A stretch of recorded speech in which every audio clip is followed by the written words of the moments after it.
At some point in your life, you were alone, not the peaceful kind, the kind where the room was too quiet and your own thoughts were too loud, and you reached for your phone not because anyone had messaged you, but because the alternative, sitting with yourself, felt unbearable. And if you are honest, that feeling scared you more than most things in the outside world ever have.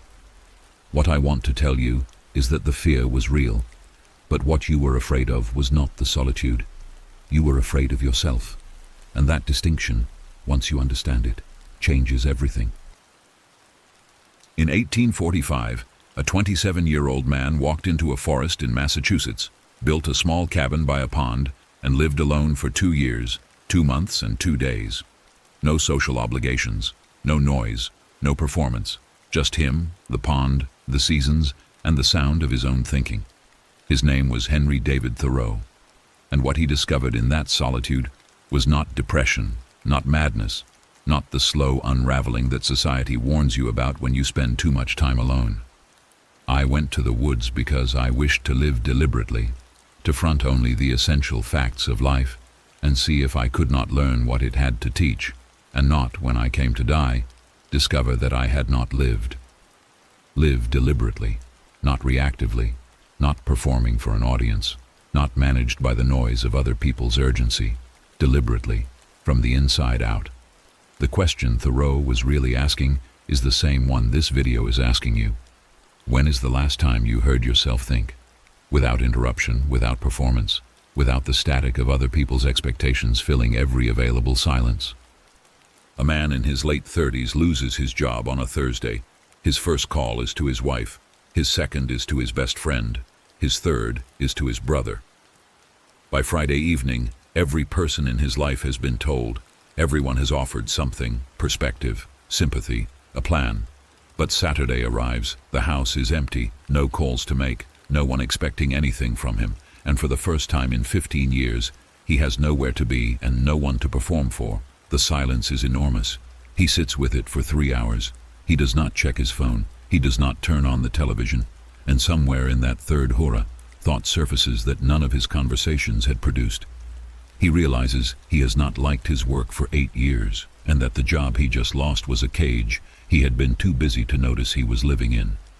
The insight did not come from the people who loved him. It did not come from advice or perspective or sympathy. It came from the only place real insight ever comes from: stillness. Psychologists have a term for what happens to a person who cannot be alone with themselves. They call it identity diffusion, the gradual dissolving of a coherent self into the roles, expectations, and relationships that surround it. When every waking moment is filled with input, other people's voices, other people's problems, other people's definitions of who you should be, something quietly catastrophic occurs. You stop knowing where they end, and you begin.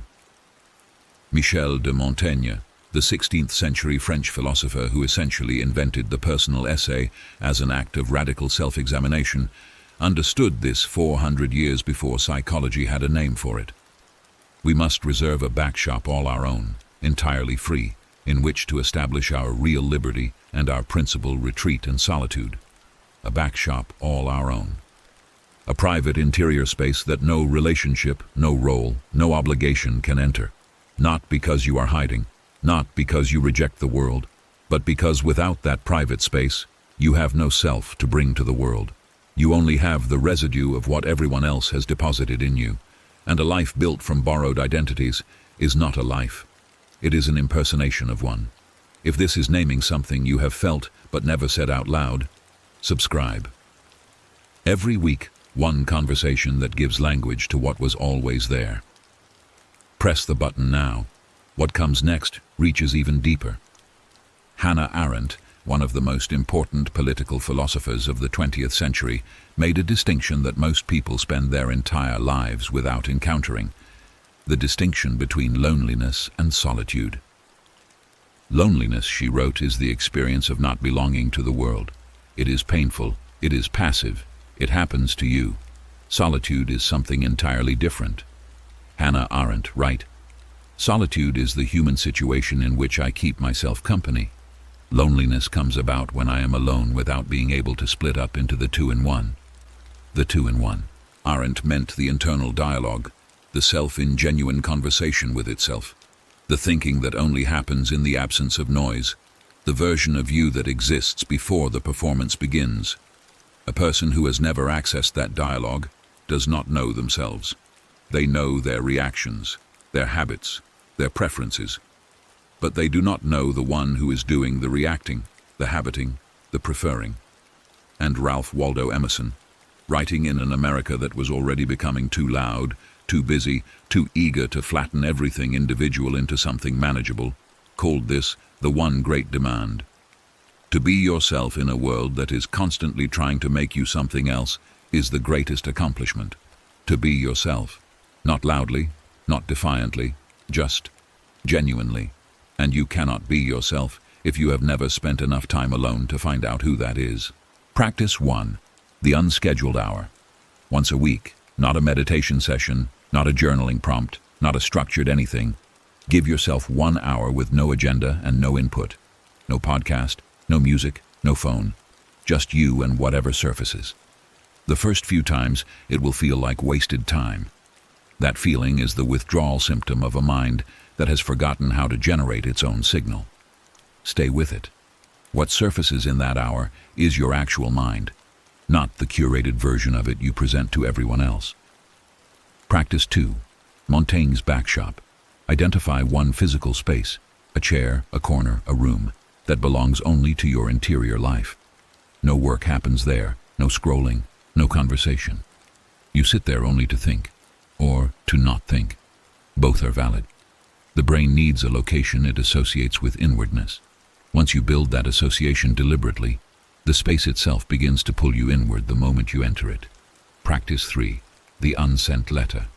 Once a week, write a letter to no one, not a journal entry, not a list of feelings. A letter to yourself, to the person you are becoming, to the version of you that existed 5 years ago. Write what you would never say out loud, the thoughts that only exist in solitude, the ones that have no audience and need none. Arendt's two-in-one requires a practice. This is the practice. The most honest conversation you will ever have is the one no one else is allowed to hear. Thoreau left the woods after 2 years, not because the solitude had failed him, because it had finished its work. He wrote, "I left the woods for as good a reason as I went there. Perhaps it seemed to me that I had several more lives to live, and could not spare any more time for that one." He went in to find himself. He came out ready to inhabit the life that self required. That is the actual sequence, not isolate yourself from the world. Withdraw long enough to know who is entering the world, and then enter it fully. The man in the story found out he had been living in the wrong life, not because someone told him, because the silence finally could. When is the last time you were alone long enough for the silence to tell you something true? And what do you think it has been waiting to say? Sit with that. You do not have to write the answer in the comments, but I hope you write it somewhere, because some truths are only available in the quiet, and they have been waiting for you to stop running long enough to hear them. If this gave you permission to stop and listen, subscribe. Every week, a conversation that asks for your full attention.